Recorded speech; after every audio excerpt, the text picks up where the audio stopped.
naye omukyalo oyo kooti za Uganda ze zaasinga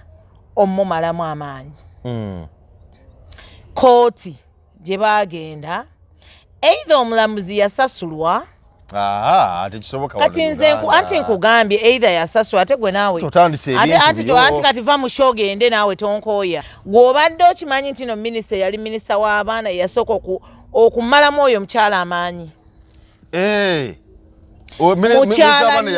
nakiwala nga ffe tubimanyi ng'oli ye mukama waffe byagenda okufuluma ng'emyaka 3 mbadde mumanyi mu kutambula naye nga ffe already wali ewaffe tubimanyi. Erungoja nali waggulu nga nnyimiridde bwe nti ku flat n'empisa n'amaziga ne ŋŋamba bw'aba asobola okugoba omusaayi gwe bw'ati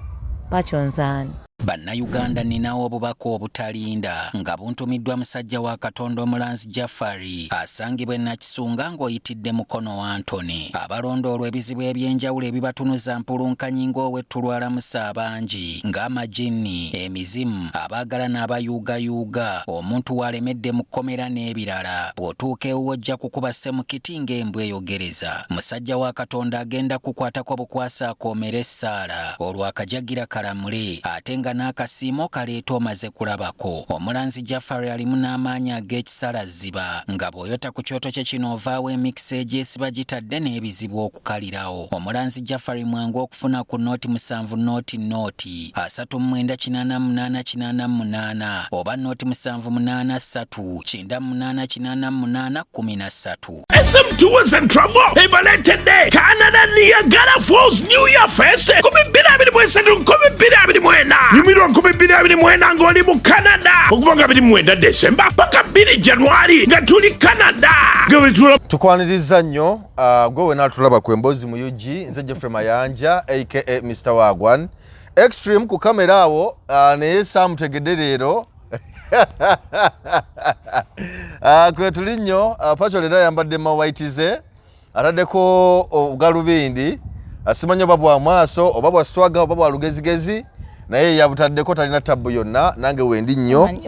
Mr. Wagwan kansikamala okusiba ensawo eno eterere bulungi nnyo mulimu ku ssente ensonga tuzise eno banka yange kandawo muli ku ssente banka yange Peter yakuweereza ku ssente tanaba lwe Somalia sinalaba ku ssente ate amukeke weitale amukeke amukeke webereremu ensonga zonna oziguse naye Peter yagambye agenda kwokyayo alhamdulillah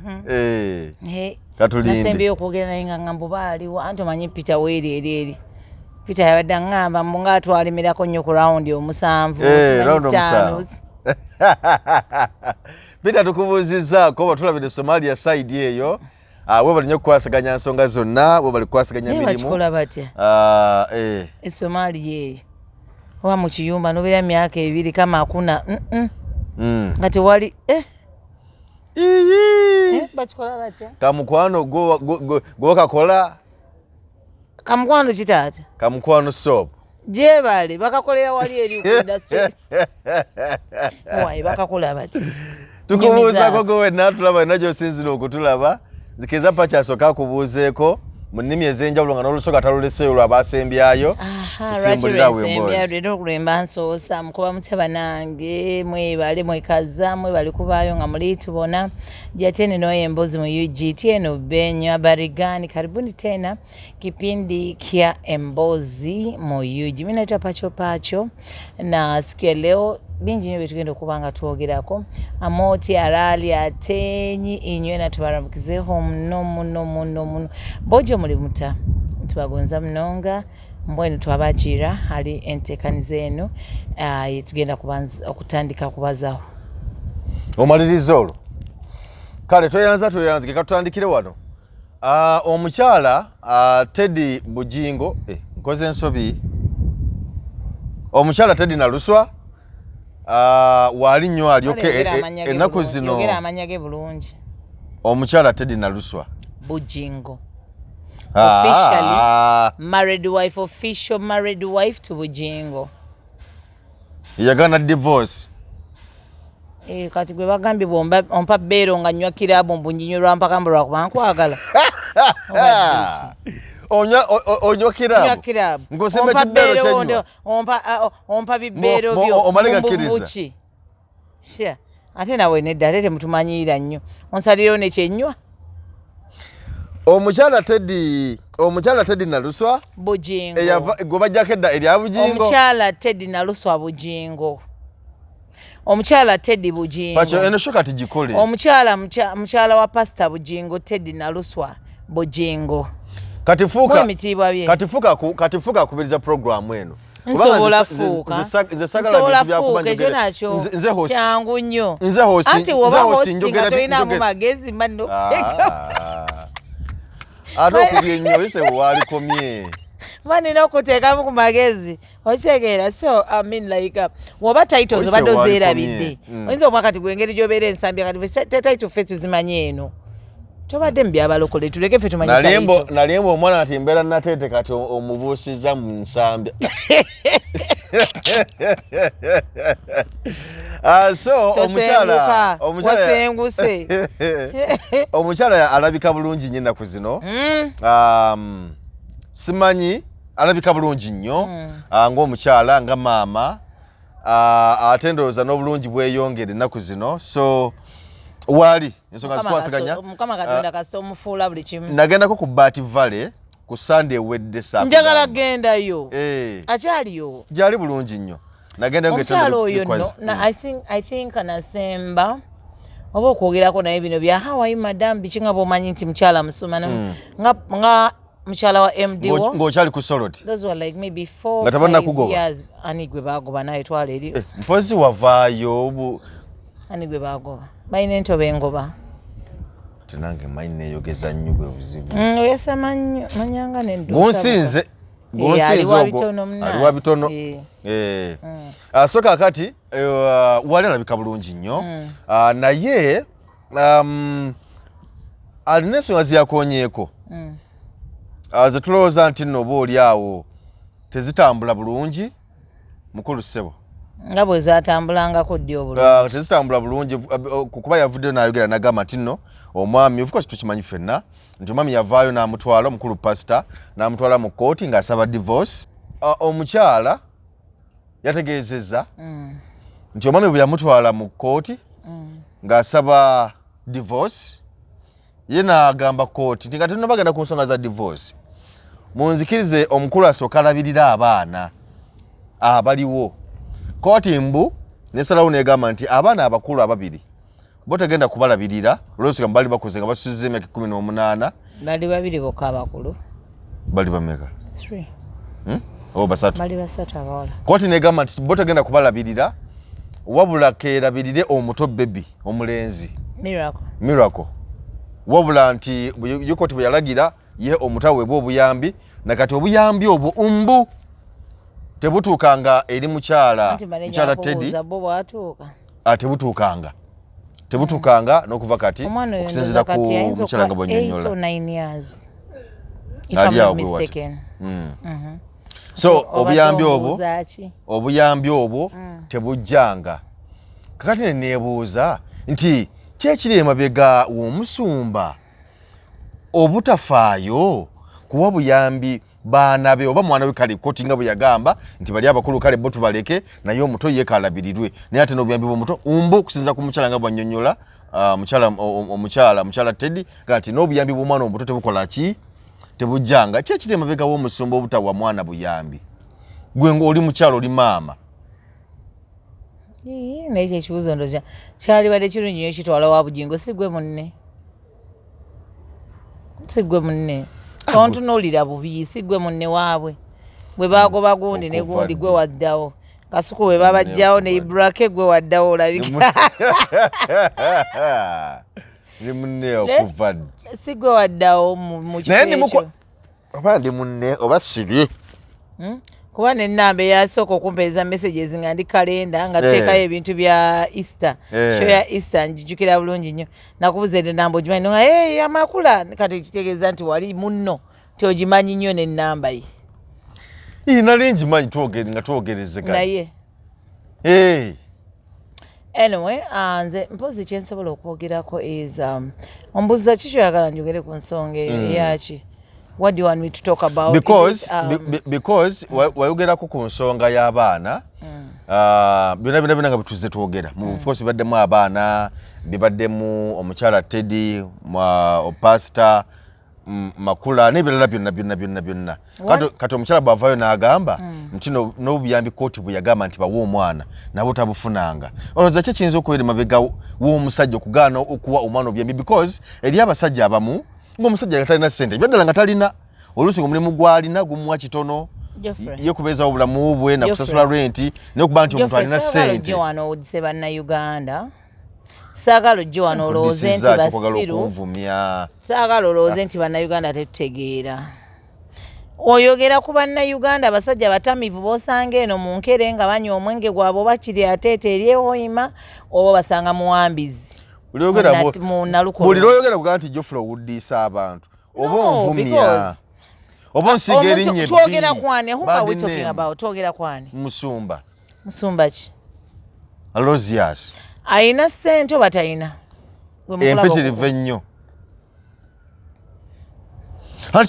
olidde ku mmere leero olidde ekyemisana leero kubanga ssente azirina kikati kyenvudde mbuuza nti ki ekiri emabega w'okugaana okuwa omwana obuyambi oba abaana ki ekiri emabega abasajja mulina obusiru buno bwammanga wonkyawa nga nze siriimu nga mwoli bwonkyawa mbweyagala kunnumya nnyo tagalabira abaana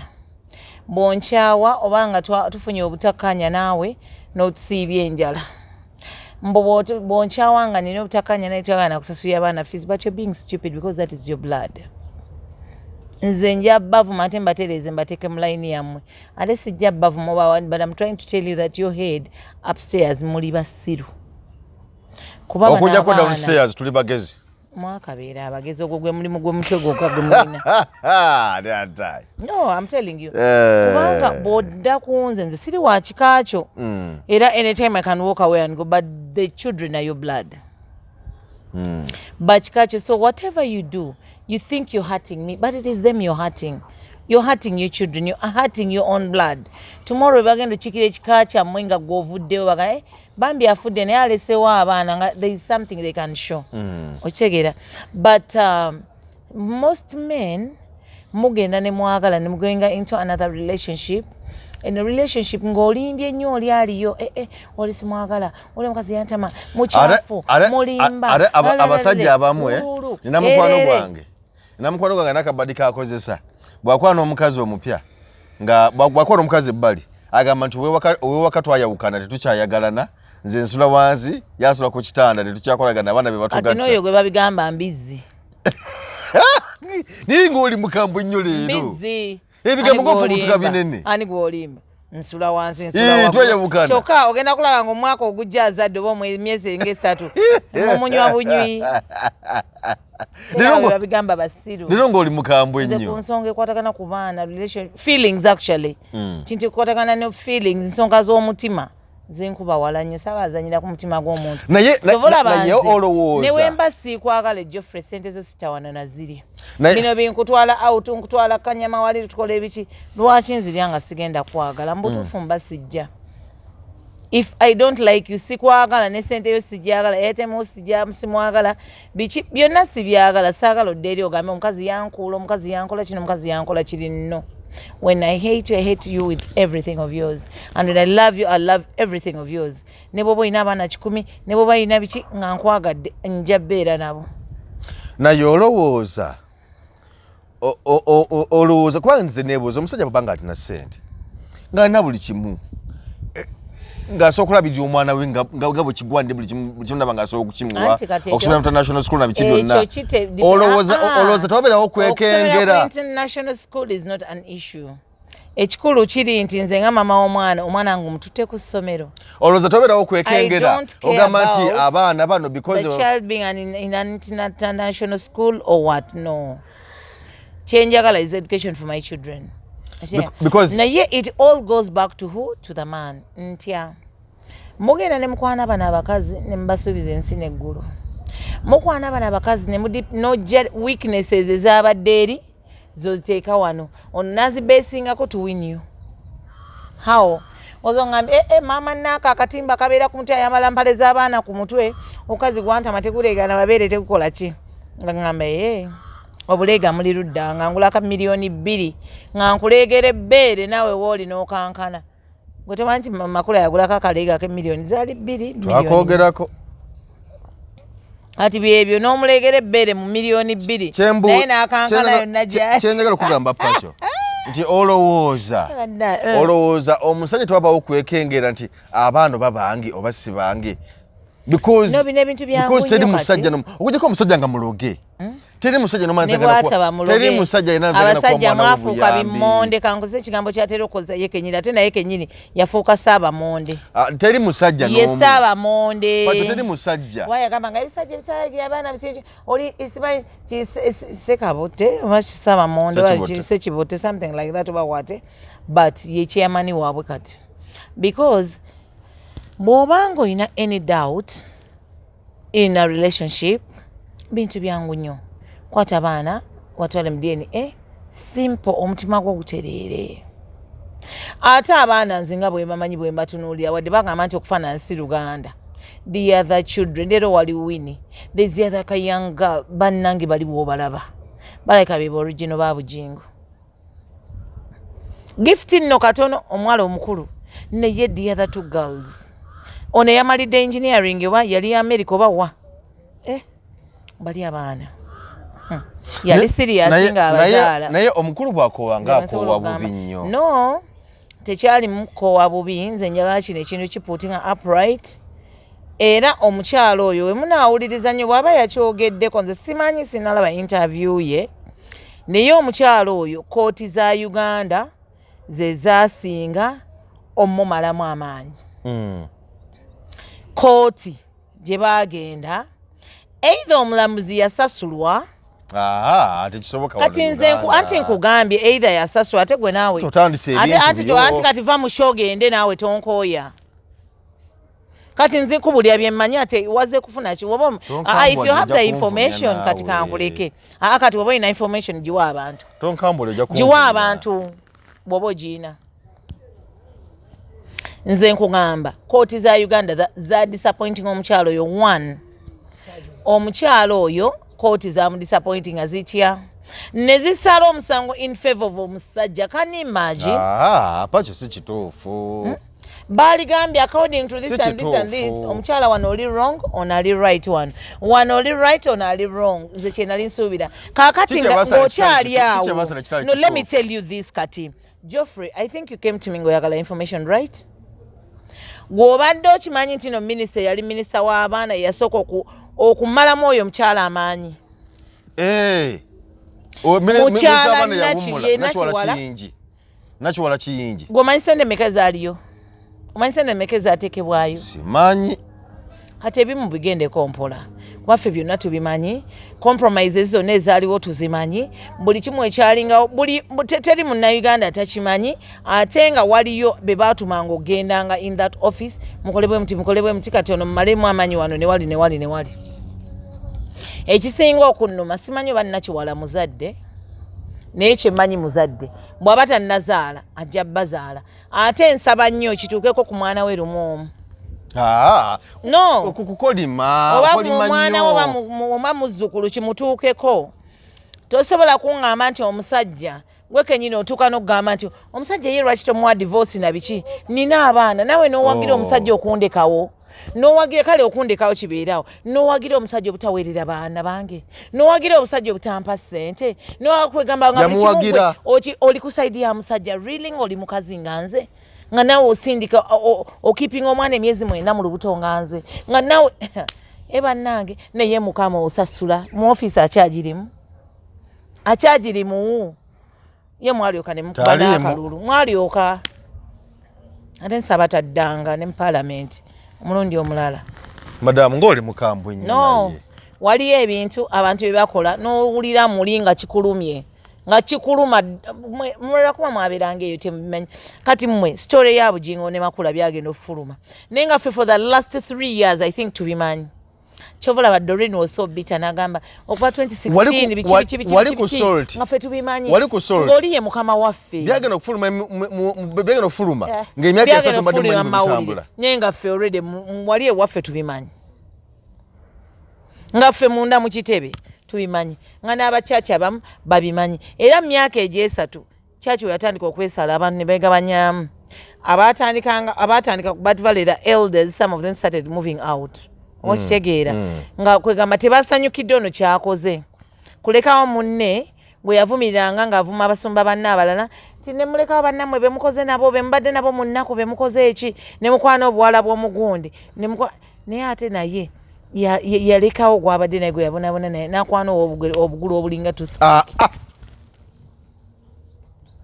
nkuba ngobaako lwaki ngoba ku seeti nenvaako Pacho nedda. No, I'm telling you. Otegeera. So kibi nnyo okujajinga ate kibi nnyo. Naye mukama kyensinga okwagala nnyo mukama. Bino ebintu mbyogera n'empulya ne emotions nga n'omutima gwange mpulya gukola ki. Mukama atali amandazi ate mukama tabongo. Ne Pacho kankubuza ekibuuzo.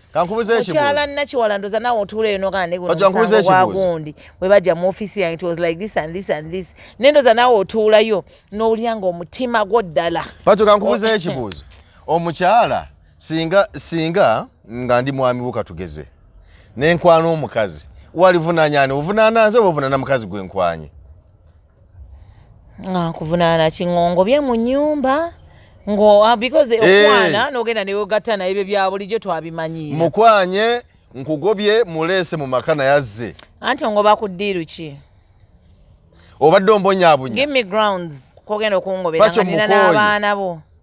Wakanko wafuluma kwata mwaka vera ka green ogenda nti bino byemufumba era n'oli bwe yagamba mbono yali agala kubba ttaka lya kyaki yali agala muta, but those are fake stupid stories. That we know that you men when you're cheating outside, when you're doing certain things, you're trying to cover up. Ochegira kati nkankubuulire nze sinoba mwe nnobera mu kisenge nyinza okunobera ku kitanda waggulu naye nenzira wansi naye nga ndi mu kisenge sifulumye n'abaana nga tebategedde nti tulina misunderstanding. So kati gwe bw'oba owulira onkooye the grounds you're telling me nti okooye Pacho kwatamu ebibyo, go out, go leave me with my kids here. Nene dongo oli mukambo nnyo kiki? No, I'm just trying to give you my side of the story. Nze issues zikwata ku basajja bakyala baana ebyo bintu you know. Naye eriyo omusajja otuuka tunana instant abaana ne bajja n'okusaba fees bannange wadde bakuliza bio bakuliisa biki anti nkubuulira tosobola kuŋŋamba nti abaana bajja kati Geoffrey mubeera wala naye abaana abo bajja. There was a time they came, that day they came. Some of us tulina decisions twakola because of some things we saw. Naye abaana bwe bajja ne bagobwawo poliisi nga yebagoba nga bano bakuba erungoja. Nali waggulu nga nyimiridde bwenti ku flat nempisa n'amaziga ne ŋŋamba bw'aba asobola okugoba omusaayi gwe bw'ati Pacho nzaani. Pacho nzaani ng'olwanya wa order mami mupya oba dadi oba eggulo limu baali bamuwaddeko bulungi nga kasupu kanoze ani amanyi. Naye ate mbasaba mwenna abasajja batulaba muleme kusirwala to that extent. Omukazi omukwanye it is okay. Yakuwa essanyu yakusanyusa yasanyusa ebitundu byo byonna ebikusanyusa mwana yagamba ni alina ebitundu ebyakyama oba biki whatever ebyakyama so bw'aba yakusanyusa it is okay. Bwe maze sikyakusanyusa fine, but find a humble way of talking to me. Nsigale nga kale I'll be offended naye nga ndikamuko werekeramu naye kankubuulire nali seefaako musajja ne bwe yandikawo kugenda n'omukyala anyirira nga Zari nga gundi okyegeera kubanze abakazi tunyumirwa nnyo okwana omuntu nga nsingako awo njatula nga naye munnange n'obukyafu nange bwali bwansukka kwegamba naawe ogiramu naye olina wootuulamu noga naye ndoza gundi olw'obuyonjo kyova yatwala omusajja omusajja ono yayagalanga okyegeera there are certain things nti otuula gwe ng'omuntu n'ogamba ne naawo kati wenzira mufuna omusajja omulala obachi I think nino kola ku kino na kino na kino na kino I think it is because of this weakness that the man left me but otula ngo omuntu ategeera and start counseling yourself gwe weka ng'omuntu naye bw'oba toyina gundi eyo time eyo moment eyo where you sit and reflect and ne weekubiriza ng'omuntu ne we counselinga ng'omuntu then toli muntu ndooza ali soki okitegera so nawe ng'omukyala awo ye time ey'okutandika okukola ki okwetunulamu kati oyagala kuŋŋamba nti kusaawa zino Susan oyoloza talina moment gy'atuula n'akaaba n'amaziga nga ne mukama lwaki tompayo wakiro olubuto ne wolwanumpa paka ku myezi ng'etaano ne luvaamu naye nga lulabyeko nti mbadde ndufunye family planning eyo moment family planning they are planning for the future oba they are securing the future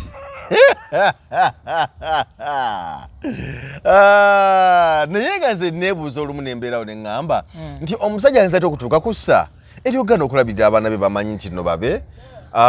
ng'ate buli kimu akirina kati nga tonnaba kimalayo ekyo omutwe because eri abantu kankuyambeko nga tonna kimalayo na ssente buba busiru bwabwe abasajja abo n'ekyokubiri omukazi ono gw'aba afunye kuba Geoffrey ondaba bwe mbanga ddala mu butuufu nkwagala ate namwe abasajja lwa butakozesa bwongo bwammwe oba mbeera munywedde bikisimanyi bakyayiwa enjaayi I don't really know tosobola kuŋŋamba Geoffrey nti onjagala nga togenda kunjagalira baana bange be nazaala awalala sigenda kule nange bwe mankirowooza bwe mbandowooza nawe okirowooze nti Geoffrey sijja kujja nkulimbe nti nkwagala nga sisobola kubeererawo baana bo sisobola kubeererawo mu mbeera yonna nti kaakati ate nze okumanya nga nze bannange kyovola bagamba nti abaavu be babeera ne pulaani be bakubi ba pulaani nti gundi oba tinali badde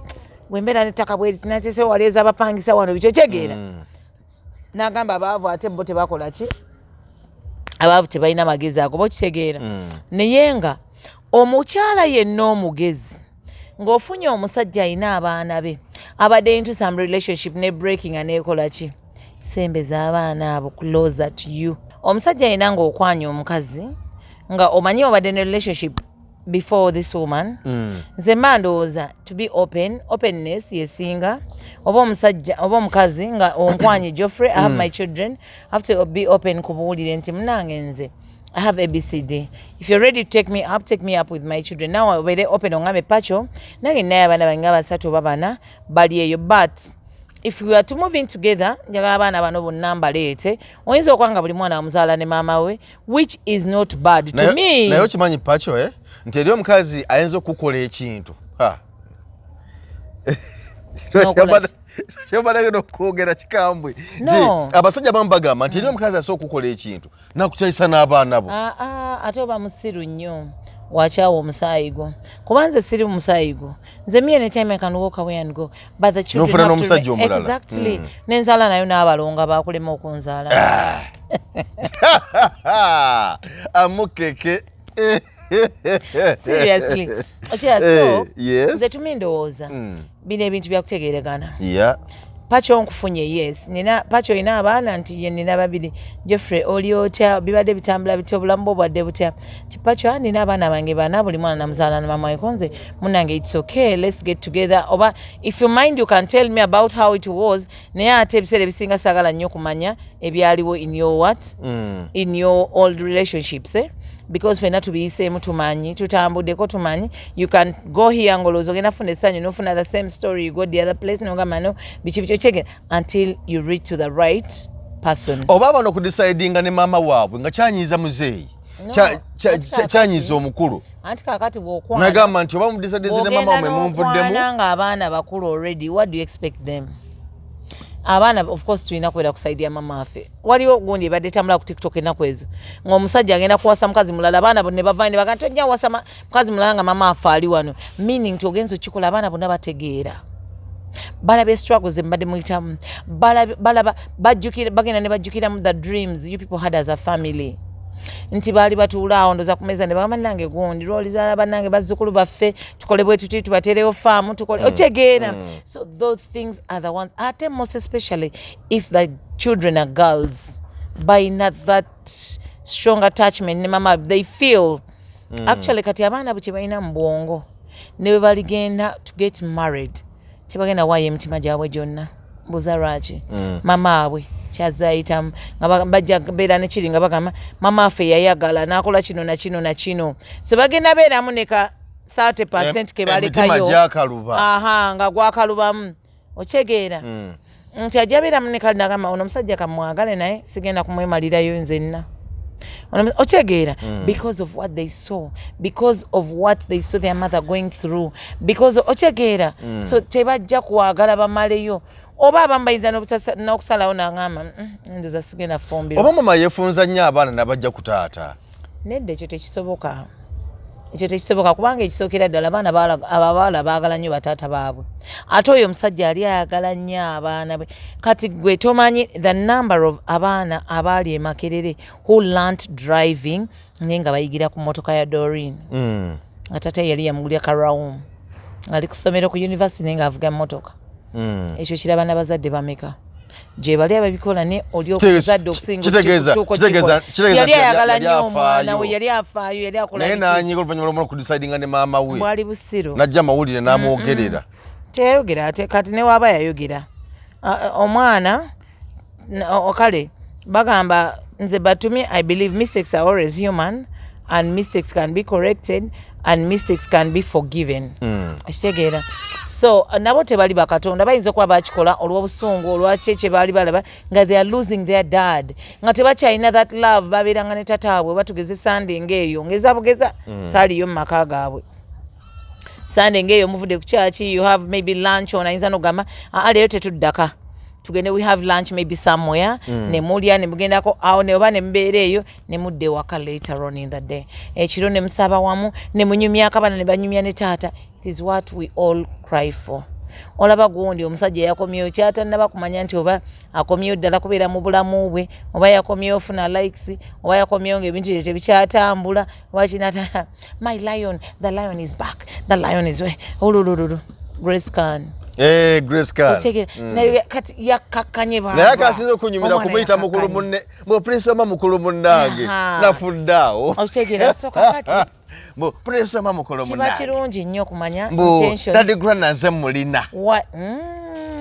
abaali bamulina nno nabo bagamba kati ono bazze mulimba so kyali badde kirungi nnyo manya intentions by the I loved ono mwala akola ebibozibozi simanyi ebyamalwa yaani that she has a Muslim name. Yes, Auntie Kaduka. Auntie Kaduka Mulala. No, not Auntie Kaduka. Auntie Kaduka is not Kugundi yon. So it is very good. Okumanya intention lwaki omuntu ono azze mu bulamu bwo oba lwaki yakomyewo kati oyo kyatamanyi ojja muwana the lion, the king, the bichi. Kumbe yakomyewo nga byadde tebikyatambula abantu bajja tebakyayingira shows simanyi muyimbi. Muyimbi Prince Oma because of what ebintu bade byekutte mukakati ngagamba bwe nkwate kuona enzira eno ngenda kufuna likes ngenda kuddamu okukola ngenda kuddamu okukola n'ekirala yinza okuba yatya process eno yonna eya mwana mulwadde pampa biki kati akomyewo omwana wuyo atambula n'otambula ebizibu bigenda bikenderamuko oba kiki okyegeera oba sina kindi nga Grace Khan yamusobola bulungi nnyo n'agenda ewa Musa Haji Musa omulazi waya kati ono yakomyeyo ye katabitegeera tamanyi na kyamuzizza nalindi awo ku TikTok nendaba omwana ng'ayogeraawo munze natwala makula simanyeewo omusawo nengamba Pacho yamanya abantu bano nyakumubuuzaako nze mbamanyi nze natambulanga naye mbasawo naye ngamba abaana babadde nga abaana bessawo baddayi omukyala ogamba otya omukyala omusabi omukyala musumba nogamba abana boku TikTok acha vula musajja gaba TikTok ayo bajiggalewo nemubita ebyokusaaga abanoonya biki yamanyi naye waba yetalina TikTok oba ki batalina account oba kyatulekemu kate fayagala tugoyingewa tugoyingewa amugoyingeweya tugoyingeweya naye kulwange nze ndowooza ekintu ky'omusajja kubanga akwanye n'atayamba abaana oba n'anyigira omukyala n'abanga tabawa rent tabawa kinze ngamba abasajja mweddeko ate mutereeze mu bintu bino one oba tobonyabonya mukazi ono naye baana musaayi gwo gw'obonyabonya at the end of the day basudde ebweru babonaabona bakaaba amaziga gano gadda gy'oli mwiche mutamanyi gadda gyoli omukazi ono buli watula ali n'akaaba amaziga iti affect there is a way it will affect you naye kale ngamba mukazi gwe nkukyayo ebikibi kimpa n'abaana bange bwe babeera mu myaka giri egisobola mukuwa nenguma awantu naye nga nsaba mukama timbakuwadde naye nsaba ababeereyo bulungi kubanze ngamba ne mbakuwadde ne oba oyagala obatta oba oyagala kukola ki babo I've given them to you in a very good and humble way naye nga nsaba nange mwemba njagala obbala please allow me come and see them bwe mbanga omutima gwange gukwalibye nekugamba manyi abaana bange bandekere muteekawo zino condition oba sigenda bala basigenda kola ki I'll not give you fees I'll not do this ABCD kati take for example kibola njagala nnyo abakyala era mbakubiriza nnyo okukola nti senga kino ekintu kyagenda otutuukawo eri omukyalo oyo Teddy nga maybe talina amukko obanga n'abaana be tebalina like nga muwala oyo mukulu mukozi nnyo Doreen mukozi nnyo sigenda kwogera businesses sigenda kwogera byakola sigenda kola ki but I know she has been there in the life of the mother and the sister oyo yakakola engineering biki n'omulala omuto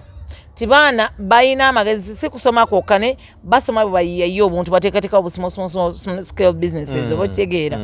ti buli wabeera mu holiday atuulako mu kintu kye that's how God has blessed them and they have managed to help their mother naye olowooza ku ky'omusajja obutawa na mwana muto buyambi olowooza nti obuyambi bwobulina okuyita olowooza balisi be bakwekawo because nso okubeera wano netwawukana nino nekweka ate atomanyi waka Jofra ate toyogera binze binyiiza tomanyi ekitende gyembeera tomanyi gyembeera tomanyi waka kale toyagala kummanya toyagala kundaba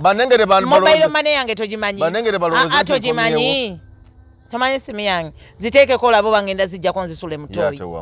oba yakyusa enamba madamu mami kale bemba nazikyusa nteerako omuntu ajja nnoonya ewaka oba gwe sindika wa boda azireete ku gate weebale nnyo sindika omuntu azireete oba nze kyensinga okwagala sasulira abaana bogenda amasomero gaabwe osasule naye oba totuwadde emmere naye nga manyi granda bamusasulidde simanyi ani naani okyegeera I'm just giving an example of that name granda oyogedde wa Grace Khan ate yeeka ye granda njase nkwalinya nti granda omusasulidde owendi omusasulidde oba ne ani okyegeera so bw'oba olyanga sente zo otya nti ngenda zirya oba nja kwogerako nti tompa buyambi bw'abaana just ask me gundi asomera wanti gindi kuba wali tebamanyi n'abaana babiri gye basomedde kati gwogendeyo pay the bank slips nzo ozimpe oba nkubira ekifaananyi kyokka ebintu twabigonza kuba akafaananyi ompeereza kindage nti omwana wamuweeredde fees that is enough mwoba odawutinga bannange tugende mu DNA simple and precise DNA erume bw'avaayo nga si wange genda mu mirembe nno mu bulungi nyayita n'omwana mugambe naye nkubuulire I think I'd messed up simanyi ndowooza oba nabaligamu oba kinyinza obutabyogera gatwe katono nfuniramu webbanga linamala nga ndabirira omwana oyo ne ku lubuto lwonna waliyo n'abaze balabirira good Samaritans are there ne mbajjajjaffe eri abaana abakulira mu families nga sibe bataata baffe nze siri vuudu family anti genda weebale bikola mukama ajja kuweera eyo omukisa naye leero oyogera bubi anti mwagala mwebagambe ekituufu mukama ajja kuweera eyo tolina mukawowo konna oli mukamba muzibu kaki twabakowakodde abasajja mukola ebintu ebyekisiru niye baddaagi mutukola ebintu ebyekisiru ne mulowooza nti tubeera happy ate nzija kusaidia abakyala ate namwe abakyala mulekerawo okwendera amaka g'abasajja ne mbamanyira nnyo n'okutuuka ozaaliramu abaana batali baabwe ne muwoza mujje gye tuli abamawulire baffe abalwaniriza embeera Pacho omusajja nsuula ererere tugenda mu DNA abaana 5 si babe ababiri be babe olina amagezi bwe wagendayo gwe n'ogamba ozaale n'okuzaala akamanyiro kammwe akabali leero oli mukambwe nnyo simanyi lwaki both sides by the way omanyidde munno ogenza ebweru oyenza ozadde asooka owokubiri owokusatu owokuna ne bwaba omu nekiba too much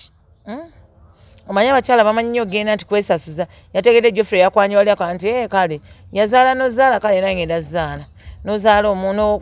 that is too much kamanyiiro bakyaba ate DNA banaye bagenda batta mmwe bakazi mmwe bagenda kubatta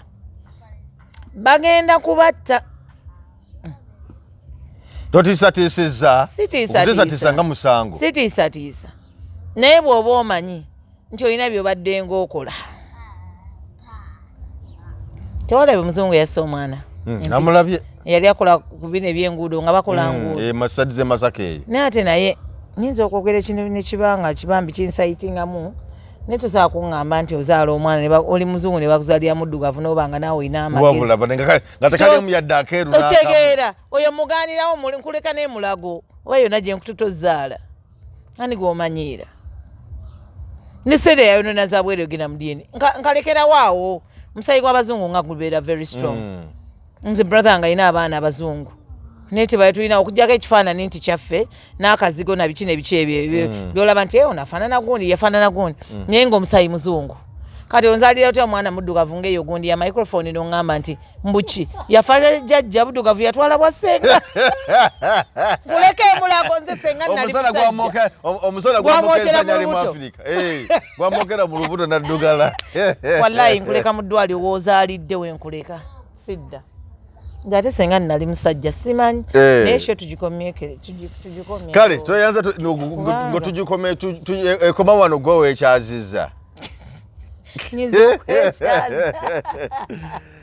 toyanzeege webale kutulaba yonna gy'osinzira okutulaba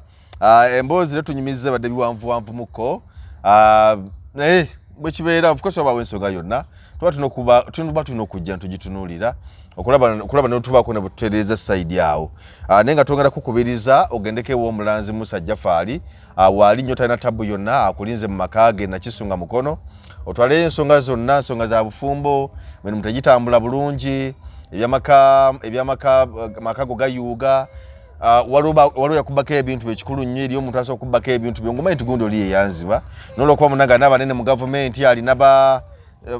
yabayita batya we have the maje omuntu alina badde maje Uganda balungi bana oli avaye nagamba we have the maje ne bamugamba kale let the maje elect you let the maje give you the vote azato ya the maje gwenawe mugambe nti I have my mulanzi ogende wo mulanzi musajja faali ensonga zonna ale singa okonsanyusa ku mulanzi Jafari oba Haji Jafari Musa osasula omaze kulabako webale nnyo osasula omaze kola ki kulabako nga maze kukolako bulungi nnyo so gendayo bambi akoleko ku nsonga zonna atalina tabu yonna waali buli kizibu kyonna kyolina oba bulwadde oba bya mirimu oba biki bina kutambula biki byonna aga nti waali so mwekwate ensonga zonna zitambula bulungi number 070 what 00 0700 tatechi kukandabe si 38 eyo gibawe 398888 398888 yes mufune bulungi nnyo omusasula omaze kulabako nga maze kuvumula kujjanjaba si mulogo wabula avumula buvumuzi waliwo nenjawulo era omuntu ayagala okutegeera ekyo genda mu mboozi gitwakola yemubegako kaawo Pacho lyamusinkana nagamba wayikambi mubuuze nga bantu bagamba akola ki oba kine nno bw'ogenda manyi bwe tukola ebintu waliyo oli ajja okukuloga bw'ajja eddogole neritakolanga gamba naawe oli mulogo naawe oli mulogo otegeera natamanya nti oba olusisaalazo oba weeganga eri abeeganga gundi yali andoga wamanya otya nti yali akuloga meaning naawe oli mulogo mwetereeze omutegedde yayogera nti gundi yangoba ku siteegi nga nnyimba simanyi yali andoga nali katono nfe ati obitugamba leero naawe bakukalo nantongo toyanzeege tulabagana olunaku olulala genda kufutikira ku kyebusabalaawo ensonga zonna zitambule bulungi nnyo ogenda wita ku muliro okole ku gym okole ku aerobics n'ebirala byonna sayidi awo bw'ova ku T and T supermarket ku kyebusabalaawo ku sherokazi bw'otuuka ku sherokazi ku kyebusaabala otambula katono ng'otandisa ekyebusaabala ku mukono gw'ekyemmanga waliwo T and T supermarket bw'ogiyisa obukawo ekizimbe kimu kyokka noda ku kizimbe wali Fit Club okuli amaduuka amangi ennyo naye waggulu mukalina awo Fit Club weeri ensonga zonna ziba zigwanga sayidi awo amasajja bakakwatamu wali wonna ebintu byonna ne biteera bulungi nnyo kale abaagala bakansalas osobola okunfuna ku 0702 011 803 0702 011 803 aboogezi b'oku mikolo n'ebirala bingi nnyo counseling tusobola kuba nga twogera bulungi nnyo. Enamba yange yeeyo ojja kugifunawa. You can inbox Geoffrey ajja kuba nga ntuukako bulungi nnyo. Abaagala Haji nga tomufunye wali eri sobola kunfuna nja mukutuusaako. Funa Geoffrey ajja mukutuusaako. Oyagala Pacho nga oyagala ofunye enamba ya Haji oyagala kuntuukako ba Geoffrey enamba ya Haji w'ogifuna oba otutuuseeko bulungi. Bannange mbagaliza bye munjagaliza mbeere bulungi. Toyanze Extreme Promotions wagwan tulabagane. Bannayuganda ninawo obubaka obutalinda nga buntumiddwa musajja wa Katonda Omulanzi Jafari asangibwa Nakisunga ng'oyitidde mukono wa Antony. Abalondoolwa ebizibu ebyenjawulo ebibatunuza mpulunkanyi ng'owetulwala musa bangi ng'amajini, emizimu, abaagala n'abayuugayuuga, omuntu walemedde mu kkomera n'ebirala. Bw'otuuka ewuwo ojja kukuba ssemukiti ng'embwa eyogereza. Musajja wa Katonda agenda kukwatako bukwasa akoomera essaala olwo akajagira kalamule ate nga n'akasiimo kaleeta omaze kulabako. Omulanzi Jafari alimu n'amaanyi ag'ekisalaziba nga bw'oyota ku kyoto kye kino ovaawo emikisa egyesiba gitadde n'ebizibu okukalirawo. Omulanzi Jafari mwangu okufuna ku nooti 7 nooti 38888 oba nooti 783988813. SM Tours and Travel ebaletedde Canada Niagara Falls New Year Fest 2023 Nyumiro 2024 ng'oli mu Canada okuva nga 29 December paka 2 January nga tuli Canada.